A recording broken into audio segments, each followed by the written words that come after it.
एक दिन एक गरीब एक सरदार जी के पास अपनी जमीन बेचने गया। बोला, सरदार जी मेरी 2 एकड़ जमीन आप रख लो।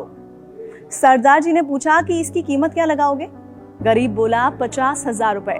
सरदार जी थोड़ी देर सोचकर बोले, वही खेत जिसमें ट्यूबवेल लगा हुआ है? गरीब बोलता है, जी हाँ, आप मुझे 50,000 रुपए से कम भी दे दीजिए तो भी मैं जमीन आपको ही दे दूंगा। सरदार जी ने आंखें बंद की, 5 मिनट सोचकर बोले, नहीं, मैं उसकी कीमत 2 लाख रुपए दूंगा। गरीब बोला, पर मैं तो 50,000 मांग रहा हूँ, आप 2 लाख क्यों देना चाहते हैं? सरदार जी बोले, तुम जमीन क्यों बेच रहे हो?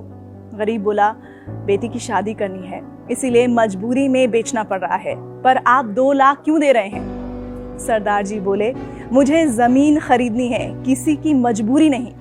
अगर आपकी जमीन की कीमत मुझे मालूम है तो मुझे आपकी मजबूरी का फायदा नहीं उठाना।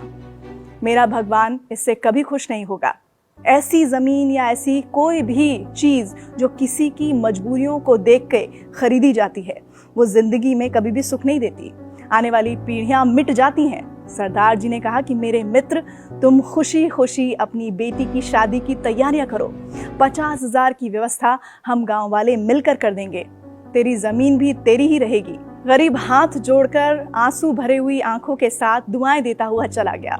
इस कहानी से हमें क्या शिक्षा मिलती है? दरअसल इस दुनिया में बहुत से ऐसे लोग हैं जो किसी इंसान की मजबूरी का फायदा उठाते हैं। किसी की मजबूरी का फायदा उठाना गलत ही नहीं बल्कि नैतिकता के विरोध में भी है। अगर कोई इंसान परेशान है, मजबूर है, तो हमें उसकी मजबूरी का लाभ उठाने की बजाय उस इंसान की मदद करनी चाहिए। याद रखिए, बुरा वक्त किसी पर भी आ सकता है। अगर आप किसी की मजबूरी का फायदा उठा रहे हैं, हो सकता है कल को कोई आपकी भी मजबूरी का फायदा उठा सकता है। और देखिए, पूरा जो हिसाब किताब है आपके कर्मों का, वो होता तो यहीं पर ही है। आपको हमारी आज की कहानी कैसी लगी, जरूर बताइए।